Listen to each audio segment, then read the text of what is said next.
찬양 감사합니다. 찬양이 완전히 끝나지 않는 것 같아서 아멘이 적었어요. 그래서 우리가 성경에 보면은 찬양은 찬양대로 하고 우리가 아멘하면 하나님이 다 찬양을 받으신다고 그랬어요. 아멘. 네, 우리 그렇게 합시다. 같이 찬양. 21세기는 평신도 선교의 시대라고 말합니다. 70년대 이후 전 세계적으로 선교사들이 입국을 거부하는 나라들이 늘어가고 있습니다. 아직 복음을 전하지 못한, 아직 복음을 받지 못한 미전도 종족은 목사나 신학을 공부한 선교사들을 입국 거부합니다. 저들은 전문적 기술이나 의술이나 교육 계통의 사람들을 요구합니다. 이런 사람들이 자신의 기술이나 전문적 직업을 가지고 현지인들과 직접 관계하면서 자연스럽게 복음을 전하고 있습니다. 이슬람 지역의 선교는 100% 전문 직업인을 요구하고 가서 할 수 있지만은 목사나 선교사는 들어가서 복음을 전하지 못합니다. 세계 인구가 70억이 되는데 기독교는 3억 6천만입니다. 선교사는 40만 명이기 때문에 0.1%밖에 안 됩니다. 주님이 이 복음이 땅끝까지 전파되어야 하리니 그제야 끝이 오리라고 말씀했습니다. 선교사님들만 복음을 전하면 세계 복음화가 이루어지지 아니합니다. 쿠르드족은 인구가 2,500만인데 기독교인이 한 사람도 없습니다. 평신도가 선교를 해야 됩니다. 한국의 기독교인 99.8%가 평신도입니다. 한국 컴퓨터 선교에서 조사한 것에 의하면 한국 교인들은 99% 선교는 해야 된다고 합니다. 때가 되면 나도 선교하고 싶다는 분이 35%가 됐다고 합니다. 선교사라는 뜻은 보냄을 받는다의 뜻에서 파생된 선교사이기 때문에 어떤 면에서 주님이 보내신 사도요 주님의 제자들입니다. 요한복음 20장 21절에서 예수께서 가라사대 너희에게 평강이 있을지어다. 아버지께서 나를 보내신 것 같이 나도 너희를 보내노라고 그랬습니다. 예수님이 보낸 세상에서 우리가 지금 살고 있습니다. 우리가 깨닫든지 인정하든지 안 하든지 간에 여러분들이 세상에 온 것은 하나님이 이 복음을 전하라고 이 땅에 보내신 줄 믿습니다. 이제 우리가 이 사명이 다 끝나면 하나님이 다시 우리를 오라고 하실 것입니다. 목회는 분명합니다. 평신도를 일깨워서 훈련하고 가르쳐서 세계 복음화에 쓰임받도록 보내는 그런 일들을 감당해야 됩니다. 우리는 이 지역 전도와 해외 선교에 힘을 써야 할 것입니다. 왜 성령을 주셨습니까? 성령이 너희에게 임하시면 너희가 권능을 받고 예루살렘을 시작해서 유대와 사마리아와 땅끝까지 이르러 내 증인이 되라고 우리에게 성령을 주셨습니다. 성령 받았다는 것은 예수 그리스도를 믿었다는 것이고 예수 그리스도를 믿었다는 것은 복음을 전해야 되는 것입니다. 내가 어떻게 살아야 되나 무엇을 해야 되나 모른다고 하면 잘못입니다. 우리는 분명히 하나님의 뜻을 이 땅에 전파하기 위해서 오신 줄 믿습니다. 예루살렘 교회가 큰 핍박이 있었습니다. 이 고난을 통해 사람들을 다 흩어지게 되고 사도들만 예루살렘을 지키게 되었습니다. 선교를 수행케 하시는 하나님의 구속적 의지가 분명하게 나타나고 있습니다. 땅끝까지 복음을 전해야 되는데 예루살렘에 있는 교인들은 이것이 너무 좋아서 성령의 충만한 체험을 했기 때문에 예루살렘을 떠나지 아니하려고 할 때 하나님께서는 강제로 그들을 흩어지게 하셨습니다. 선교학자들은 사도행전 8장이 없었다면 세계 복음화는 이루어 갈 수가 없다고 그렇게 말씀하십니다. 교회에 핍박이 없었다면 아마도 우리는 예수를 알지 못했을런지도 모릅니다. 루터는 종교 개혁을 한 이후에 독일을 하나님의 나라로 세우기를 원했습니다. 칼빈은 제네바를 중심하여 복음의 그 기초를 세우려고 하였습니다. 우리나라는 1907년 평양 대부흥을 통해서 하나님의 나라가 이루어지기를 원했습니다. 공산주의의 핍박이 없었다면 지금처럼 한국이 전국에 복음이 전파되지를 못했습니다. 여러분들이 한국에 보면 저 서울에서부터 제주도까지 교회를 세운 사람들이 피난민들이 대부분이었습니다. 그리고 이 피난민들이 남미로 가고 그리고 북미로 오면서 다시 교회가 세워지게 됐습니다. 예루살렘 교회가 스데반을 장사하고 사울이 교회를 잔멸했다. 각 집에 들어가 예수 믿는 사람을 잡아내어 감옥에 가두게 되었습니다. 그래서 성도들이 신앙의 자유를 찾아 흩어지게 되었습니다. 그러면서 흩어진 사람들이 가는 곳마다 교회를 세우고 복음을 전하게 되었습니다. 빌립이 사마리아 성에 내려가 백성에게 전도할 때 사람들이 믿게 되고 기적이 일어나고 그 성에 큰 기쁨이 있었더라고 말씀합니다. 빌립은 최초의 선교사입니다. 사도가 아닙니다. 사도가 세운 7 집사 중에 한 사람입니다. 구제와 봉사를 위해 세운 집사인데 그가 구제하였다는 말은 성경에 없습니다. 다만 전도하였다고 기록합니다. 진정한 구제는 전도입니다. 교회는 구제하는 기관이 아닙니다. 우리가 복음을 전해서 그로 하여금 하나님의 사랑을 알고 열심히 일해서 남을 도와줘야지 구제받는 것이 아닙니다. 예수 믿으면 구제받는 데서 주는 자로 복을 받을 줄 믿습니다. 오늘은 이 복음을 전하는 참으로 사도행전 8장을 통해서 이 평신도의 선교사라는 이런 제목으로 여러분들과 말씀을 상고하겠습니다. 첫째는 고난의 선교적 의미가 있습니다. 사울이 그의 죽임당함을 마땅히 여기더라. 그날의 예루살렘 교회가 큰 핍박이 있어 사울이 교회를 잔멸할새 각 집에 들어가 예수 믿는 사람을 잡아다가 감옥에 가두었다고 그랬습니다. 사도행전 9장 1절 보니까 사울이 아주 살기가 등등해서 대제사장에 가서 다메섹에 가서 예수 믿는 사람을 잡아오겠다고 허락을 받은 사건이 나옵니다. 여기 잔멸이라는 단어는 멧돼지가 포도원을 헐어버릴 때입니다. 그러니까 이 멧돼지가 한번 지나고 나면 이 포도원이 다 없어집니다. 지금 한국도 여러분 신문에 보면 알지만 이 멧돼지 때문에 고민을 해요. 이 멧돼지가 한번 지나가면 농사하는 그것이 다 폐허가 되고 말아요.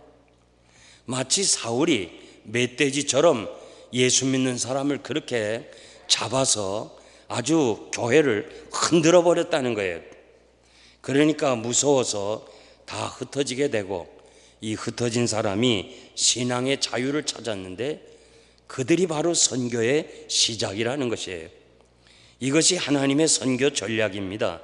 개인이나 교회나 국가나 고난과 시련과 핍박을 통하여 하나님의 역사를 이루어가고 있다는 것을 대단히 중요합니다. 당시의 예루살렘 교회는 이해 못하였을 것입니다.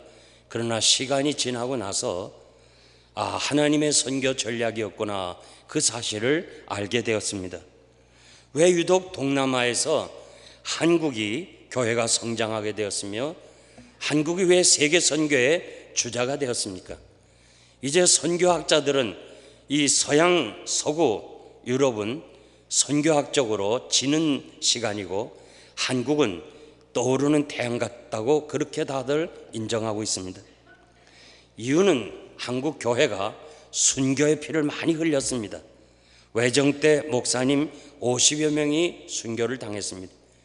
6.25 때 공산당들이 2122개 교회를 헐어버리고 목사님만 535명이 순교를 했습니다. 이런 고난이 지금 선교의 한국을 만들었습니다. 그리고 교회가 부흥된 비결이 되었습니다. 왜 이북이 이렇게 가난합니까? 옛날에는 중국보다 한국보다 이북이 더 잘 살았다는 거예요. 그래서 중국에 가보면 조선족들이 이북에 가서 식량을 구해왔다고 합니다. 그런데 왜 이렇게 되었습니까? 선교적 의미가 있습니다.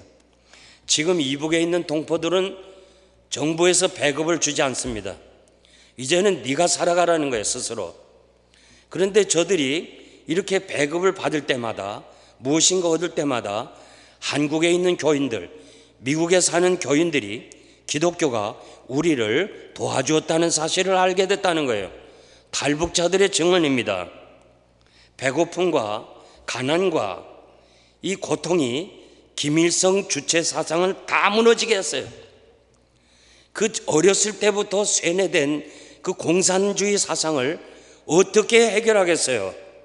결국은 기근과 가난이라는 것 때문에 이건 아니구나, 저들의 생각이 변화되기 시작하고, 저 기독교가 사랑으로 우리를 먹이는구나, 다시 새로워지는 역사, 이것이 바로 하나님의 선교 전략입니다. 여러분들이 TV 화면에서 열렬하게 막 박수치는 거 있죠? 그거 좋다고 박수치는 거 아니에요. 진정으로 축하하는 게 아니에요. 사진을 다 보고 박수를 안 치면 즉시로 처형당하는 거예요. 우리가 잘 알잖아요. 김정은이가 무슨 얘기할 때 조금 하품하고 졸았다면 또 처형하고. 아마 여러분들 중에서도 예배 드리는 가운데 하품하고 잠자는 사람을 내보내기 시작하면 뉴욕 장로교인들이 많이 나갈 거예요. 저는 이 장성택의 죽음, 그에 따른 사람들을 처형하는 이 모든 과정을 통해서 이 공산주의, 김정은 체제가 무너지고 하나님의 나라가 세워지는 줄 믿습니다. 이 고난의 시련이 지난 후에는 반드시 하나님이 하시는 역사가 이루어지리라고 난 믿습니다. 초대교회가 핍박을 받으면서도 스데반 때문에 크게 울었지만 원망하거나 예수 안 믿는다고 포기한 사람은 없었습니다. 주변에서 고난과 시련과 질병의 아픔을 통해서, 사업의 실패를 통해서 하나님께로 돌아오는 사람이 너무 많아요. 제가 오래전에 신학교에 들어갔을 때 저희들은 그냥 고등학교를 졸업하고 일찍이 신학대학으로 들어가서 4년을 공부하고 신학부에서 이제 외부 대학을 나온 사람들과 같이 만나서 공부하는데, 우리가 한 30명 올라가고 외부에서 한 50명이 들어왔어요. 80여 명이 모여서 공부하는데, 거기는 20대부터 60대까지 나이 많은 사람들이 많이 있었어요.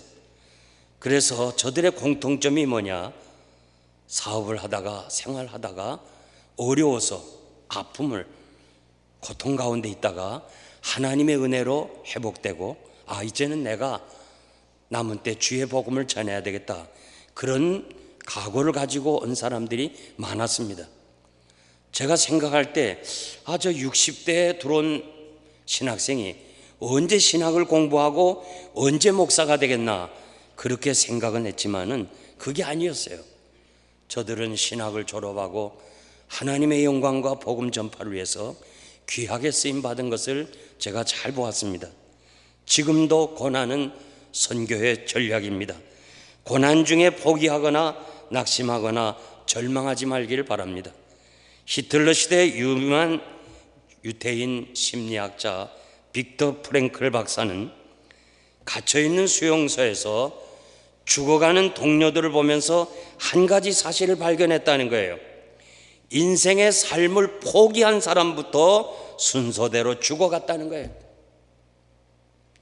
비록 살아서 돌아올 수 없는 아우슈비츠 수용소, 이중으로 전기 철조망이 되어 있는, 일단 거기 들어가면 살 소망이 없는 그 감옥에서도 누구부터 먼저 죽어갔느냐? 이제는 포기하고 난 이제 죽었구나 소망하면서 살아가는 사람부터 먼저 처형이 됐다는 거예요. 가스실에 들어가는 인구가 제한되어 있기 때문에 매일처럼 연병장에 이 유대인들이 나와 있습니다. 이왕 죽을 사람이 무슨 수염을 깎겠어요? 이왕 죽을 사람이 무슨 삶의 의지가 있겠어요? 그런 사람부터 하나씩 하나씩 가스실로 죽어갔다는 거예요. 자기는 살아야 되겠다는 강한 의지를 가지고 운동장에서 병 조각을 주워서 그 병 조각으로 수염을 깎았어요. 얼마나 아프고 얼마나 피가 나는가 해보면 알아요. 병 조각으로 수염을 깎아. 그러면서 난 살아야 되겠다는 강한 의지를 보니까 나치가 자기를 가스실로 보내지 못했다는 거예요. 결국 그는 자유를 얻어서 그 감옥을 나오면서 우리 믿는 사람들, 하나님 의지하는 사람은 결코 삶을 포기해서는 안 된다고 그렇게 증언한 것을 우리가 알고 있습니다. 여러분, 고난이 와도 실패가 와도 병이 들어도 포기하지 말고, 이것이 바로 나를 향하신 하나님의 뜻이라면 겸허하게 받고, 주여 이 고난이 지난 후에 나도 선교의 대열에 서겠습니다 하는 강한 의지를 가지고 여러분들이 기도하신다면 하나님이 여러분들을 세워서 하나님 나라를 위해서 귀하게 사용하실 줄 믿습니다. 두 번째는 흩어진 사람들의 사명입니다. 4절 보니까 그 흩어진 사람들이 두루다니며 복음을 전했다고 그랬습니다. 그들은 박해를 피해 사마리아와 베니게와 구브로 안디옥까지 흩어지게 되었습니다. 그런데 가는 곳마다 복음을 전하게 되었습니다. 자신들이 핍박을 받아서 무서워서 도망갔지만은 결국 가서 전도하는 것을 보면 하나님이 이 땅, 이방 땅으로 보내신 것을 저들이 알게 되었습니다. 고향을 떠나는 외로움, 그리고 낯설은 지역에서 삶의 터전을 이루어가는 수고, 이런 일들 배후에는 하나님의 선교 전략이 있었다는 것입니다. 초대교회 성도들은 고난의 의미를 분명히 알고 있었습니다. 성령 충만한 체험한 성도들에게, 우리에게 고난은 하나님께서 우리로 하여금 복음을 전하기 위해서 흩어지게 하셨다는 사실을 알고 있었습니다. 삶의 의미를 복음 전파에서 찾았습니다. 핍박을 통해서 선교를 받아들였습니다. 똑같은 고난을 당하지만은 의미를 아는 사람과 모르는 사람의 차이는 큽니다.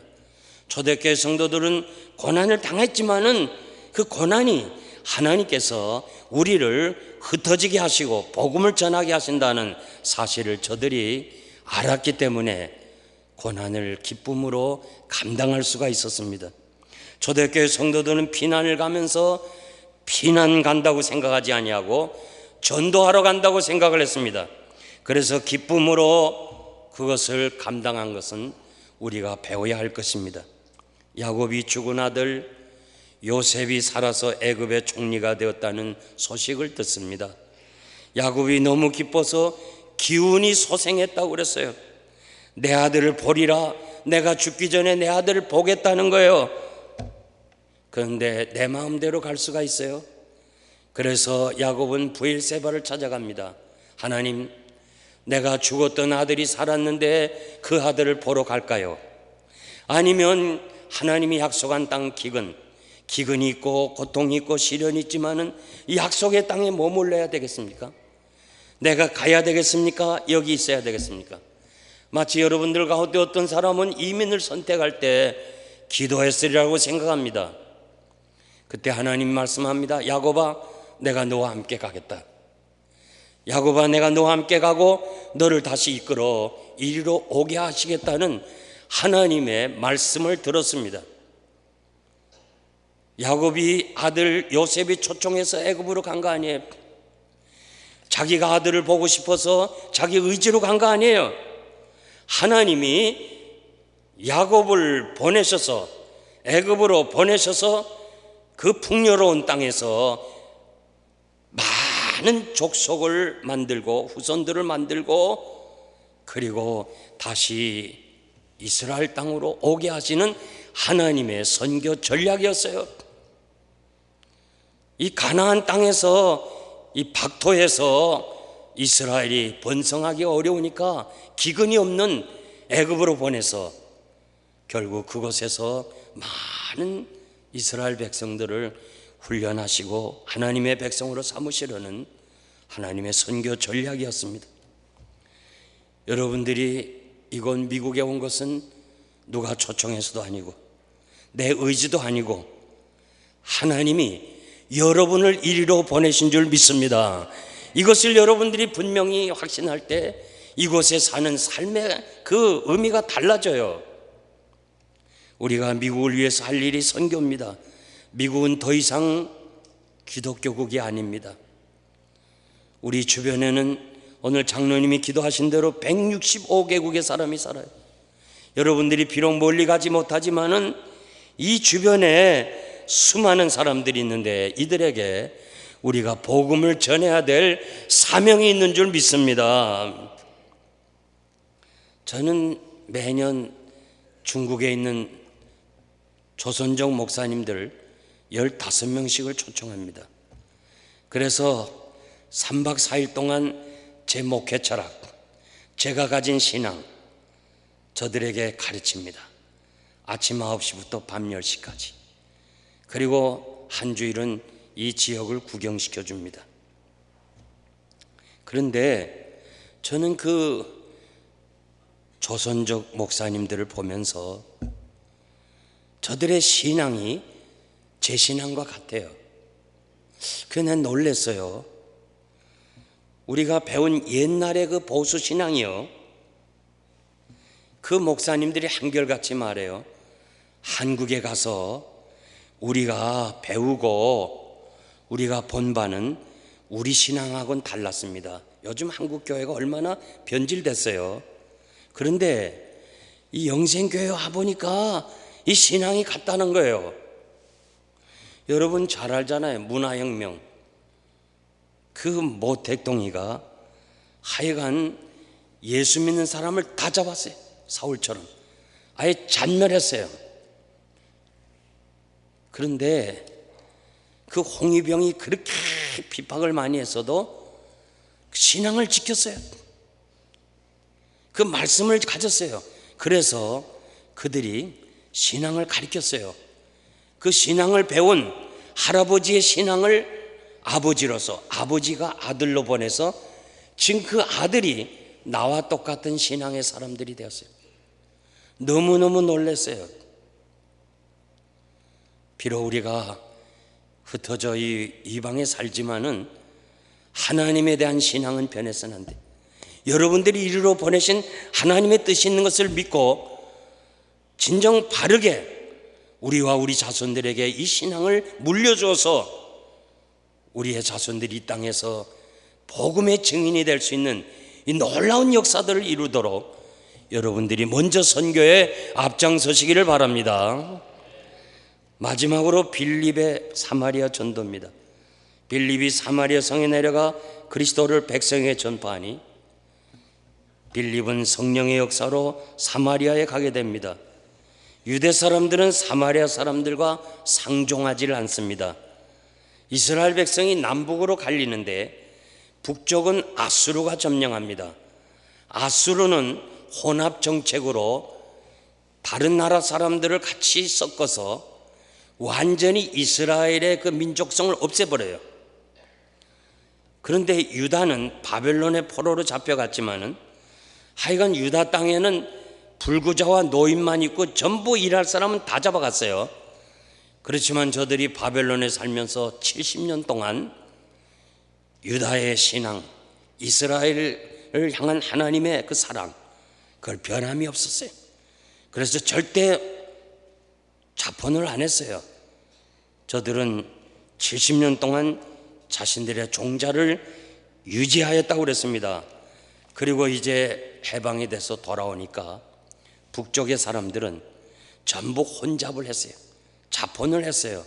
그래서 사마리아 사람들은 아주 상종치 않고 더러운 사람으로 생각했어요. 예수님은 이 사실을 알고 있었어요. 예수님은 이 장벽을 깨뜨렸어요. 사마리아 땅에 가셨고 우물가에서 사마리아 여자에게 복음을 전하셨고 열문둥병자를 고치신 그 사건을 얘기하면서 감사한 사람은 한 사람은 사마리아 사람밖에 없다고 말씀하셨습니다. 무엇보다도 사마리아인 비유를 통해서 사마리아 사람들을 인정해 주셨습니다. 복음은 유다와 사마리아와 땅끝까지 전파해야 됩니다. 우리가 지금 외국에 가서 아프리카나 중남미에 가서 전도하기는 어렵습니다. 언어가 어렵고 생활 습관과 환경이 달라요. 차이가 있어요. 복잡해요. 그러나 북한은 말이 통해요. 문화와 생활 습관이 비슷합니다. 제가 중국에 가서 탈북자들을 여러 번 만나서 전도했습니다. 저는 저들에게 30분 혹은 1시간 이렇게 숨어 사는 그곳을 찾아가서 복음을 전할 때 수십 년 난 공산치하에 그 김일성 주체 사상으로 어렸을 때부터 물들은 사람을 어떻게 변화시킬 수 있을까? 내가 무슨 말을 해서 변화시킬 수 있을까? 내가 어떻게 해야 저들에게 복음을 전할 수 있을까? 내 스스로가 많이 걱정한 때가 있었습니다. 그런데요, 제가 가서 만나서 내가 걱정한 것이 아니라는 걸 알았어요. 나는 거기서 복음의 능력, 성령의 역사를 깨달았어요. 수십 년간 그 사상이 물들었지만은 복음은 순간에 무너지게 하고 순간에 하나님의 말씀을 받아들이게 하는 거예요. 그렇기 때문에 남북이 통일되는 것은 복음밖에 없다는 것이 성령의 역사밖에 없는 거예요. 믿습니까? 그러므로 우리가 정말 북한 땅에도 복음을 전해야 되는데, 북한 땅에 복음을 전하는 것은 중국에 있는 조선족들이에요. 조선족은 마음대로 왔다 갔다 해요. 물건 가지고 가고 물건 가지고 오고 그래요. 그 조선족들을 목회하는 목사님들이 변해야 돼요. 그래서 제가 목사님들을 초청해서 제 신앙을 가르치니까 50여 명이 넘는 60명이나 되는 목사님들, 저분들이요 조선족 1000명, 2000명, 어떤 분은 5000명, 어떤 분은 중국 사람 1000명, 2000명을 가르쳐요. 그 목사님 한 분이 그냥 수천 명을 가르치고 있단 말이에요. 그 수천 명을 제가 가진 신앙을 그들에게 전해주면, 그들이 또 그들을 전해주면 저 북한 땅에 자유롭게 가서 복음을 전한다 할 때 이 놀라운 일이에요. 그래서 저는 금년에도 5월 달에 이미 목사님들 다 초청장을 보냈어요. 그 목사님들이 오면 시간이 되면 이 뉴욕 장로교에서도 저 중국 땅에서 목회하는 목사님들의 간증을 통해서 정말 우리가 저들로 말미암아 저 가지 못하는 북한 땅에 복음이 증거되는, 우리가 남은 생에 정말 주의 나라를 위해서 복음을 증거하는 여러분 되시기를 바랍니다. 빌립이 전도할 때 표적이 있었어요. 많은 사람들이 믿게 됐어요. 귀신이 나가고 중풍병자 안진뱅이가 나으니 그 성에 큰 기쁨이 있었더라고 그랬어요. 옛날이나 지금이나 안진뱅이, 중풍병, 귀신 들린 자 의술로 못 고쳐요. 하나님이 고칠 수 있어요. 이런 병자들은 다 볼 수 있잖아요. 안진뱅이 다 보잖아요. 이 안진뱅이가 치료를 받으니까 다 보는 거예요. 아, 기적이다. 안진뱅이 한 사람만 예수 믿는 게 아니고 그 안진뱅이가 나와서 걸어 다니는 거 보고 기적이다, 예수 믿게 되잖아요. 그래서 성경에 보면 각종 병자를 고쳐주신 이유는 복음 전파였어요. 지금도 선교제에 가면 성령이 역사하기 때문에 병자들이 낫는 일들을 선교사들의 간증을 통해서 우리는 얼마든지 들을 수 있어요. 26절 보니까 주의 사자가 빌립도로 광야로 가라. 전도하러 가는데 광야에 가면 사람이 있어요? 도시로 가야지. 그러나 성령이 가라니까 간데 가보니까 이디오피아 내시 한 사람이 거기서 성경을 읽으면서 있었어요. 빌립은 그 한 사람을 전도했어요. 그 한 사람이 이디오피아로 가서 복음이 증거되고 결국 6.25 동란 때 이디오피아 사람들이 우리나라를 도운 거 알아요? 한 사람의 전도가 이렇게 위대한 일을 할 수 있어요. 지금 여러분의 주변에서 한국 사람만 전도할 게 아니고 이 많은 사람들에게 예수를 믿어라 전하면 그분이 고국으로 돌아가서 복음을 전할 때 얼마나 큰 역사가 일어나겠어요. 주의 영이 빌립을 이끌어 다른 지역으로 가게 했습니다. 빌립이 사마리아 성에 가고 내시를 만나고 다른 곳으로 가는 것은 우연입니까? 아니에요. 성령이 그렇게 하셨습니다.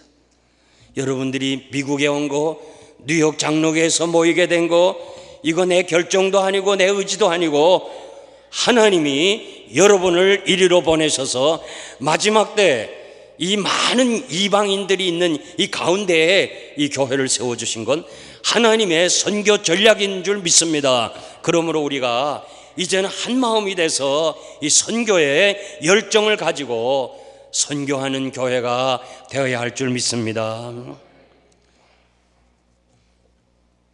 우리가 가능한 한 여러분 선교에 많이 가셔서 제2의 인생을 선교사로 사시길 바랍니다.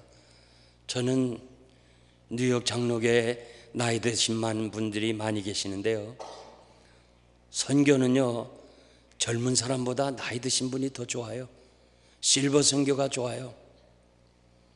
젊은 선교사님들은 자식 교육 걱정하려 여러 가지 먹고 사는 이런 일이 너무 많아요. 그런데 은퇴하고 오신 분들은요 교육 다 애들 결혼시켰죠. 그리고 여기서 이민 생활 30년 하면요 20년 30년 하면 집 한 채 남아요. 그거 하나 가지고 팔아서 그냥 선교지 가면 충분히 생활해요. 미국서 주는 웰페어 혹은 무슨 소셜 시큐리티 그거 가지고도 얼마든지 선교할 수 있어요. 우리가 하나님 앞에 설 때에 너 무엇 하다 왔냐 하면 뭐라고 대답하겠어요? 우리 모두가 전도인의 사명을 감당하시길 바랍니다. 스데반 빌립 집사입니다. 집사 왜 세웠냐? 구제하기 위해 세웠어요. 구제는요 받을 때는 기쁨이 있어요. 그렇잖아요? 누가 여러분에게 뭘 줬을 때 기뻐요. 그러나 그건 없어지는 기쁨이에요. 그런데 빌립이 그 성에 가서 복음을 전하니까 큰 기쁨이 있었더라. 없어지는 기쁨이 아니고 큰 기쁨. 성경에 보면요 예수 영접하는 것을 큰 기쁨이라고 그랬어요. 구원받은 사실을 큰 기쁨이라고 그랬어요. 아멘입니까? 여러분 예수 믿는 거 기뻐요? 예수 믿는 걸 큰 기쁨. 세상에 무엇을 소유하고 얻어지는 것은 기쁨이요. 그러나 그것은 언젠간 떠날 수 있지만은 복음을 받으면 우리 안에 거하시는 주님은 영원히 우리와 함께 하실 줄 믿습니다. 이제 결론적으로 말씀드릴 텐데요, 한국인에게 가장 잊을 수 없는 친구 중에 한 사람은 메가더 장군입니다. 한때 잘못된 사람들이 메가더 장군 동상을 철거하려고 한 적이 있은 거 여러분 잘 아시잖아요. 메가더 장군은 인천 상륙 작전의 영웅이고 태평양 지역의 총사령관으로 알고 있습니다. 그러나 이분은 평신도 선교사였어요. 이거는 많은 사람이 몰라요. 1947년 일본의 선교사가 315명이었어요. 이제 3년 후에 전쟁이 종식되고 메가더가 일본을 정복하고 그리고 미국 교계에다 호소해서 일본을 다시 회복하는 길은 복음밖에 없다 해서 선교사를 보내달라고 그래서 3년 만에 2,500명이 선교사 갔어요. 록펠러 재단에 호소해서 일본에 기독교 대학을 세웠어요. 그리고 일본어 성경 1,000만 권을 찍어서 보급했어요. 누가 했어요? 메가더가 했어요. 한국 전쟁이 일어나자 주한유엔군 사령관으로 올 때에 주여 저를 작은 한국 땅에 복음을 전할 수 있다면 기꺼이 가겠습니다. 여러분 아세요? 메가더가 공산당을 물질리게 온 것이 아니고 주여 내가 이 작은 한국 땅에 복음을 전할 수 있다면 기꺼이 가겠습니다. 그가 인천 상륙할 때 이건 절대 불가능해. 왜냐하면 밀물과 썰물 차이가 많아서 도저히 걸로 들어갔다가 물이 나가면 완전히 도간에 든 쥐가 되고 말아요. 갈 수가 없어요. 그러니까 저 괴뢰군들이 그걸 몰라요. 글로 들어올 줄 몰랐는데 그 어려운 길을 쭉 바다를 통해서 들어갔어요. 메가더가 배 선상에서 100번 주기도문을 했다는 거예요. 100번이나. 다 이게 하나님의 선교 전략이에요. 서울이 회복된 후에 이제 기쁨으로 행사할 때 장군은 무엇을 원하십니까 할 때요, 순서에 주기도문을 넣어주세요. 주기도문을 넣었어요. 메가더는 위대한 군인 동시에 위대한 평신도 선교사였어요. 사랑하는 성도 여러분, 여러분들은 우리 모두가 다 선교사예요. 우리 모두가 다 평신도 선교사예요. 오늘은 우리가 후원하는 후원 작정서를 해요. 내일은 여러분들이 현장에 가세요. 가서 현장에 가서 좀 복음을 전하세요. 선교사나 목사님들은 마음대로 전하지 못해요. 가서 쫓겨나면 안 되잖아요. 그러나 여러분들은 가서 복음을 전하다가 쫓겨나면 돼요. 괜찮아요. 제가 한 번은 터키에 오직 예수라는 Only Jesus 이걸 셔츠 뒤에다 찍었어요. 선교사님들한테 배부하려니까 선교사님들이 이거 입으면 안 된대요. 오직 예수 하면 우린 쫓겨난대요. 이거 어떻게 할까 고민하다가 거지에게 나눠주자. 거지들에게 나눠줬어요. 세우시니까 이 거지들이 돌아다니면서 등짝에 못 썼어요. 오직 예수. 거지들 잡아가야 뭐 하겠어요. 그래서 나는 하나님은 결코 손해를 보지 않는다. 여러분, 마지막 시대 우리 모두 선교사, 가는 선교사, 보내는 선교사, 우리 모두 선교사가 돼서 주님 앞에 설 때 잘했다 칭찬받는 여러분 되시기를 바랍니다. 기도합니다.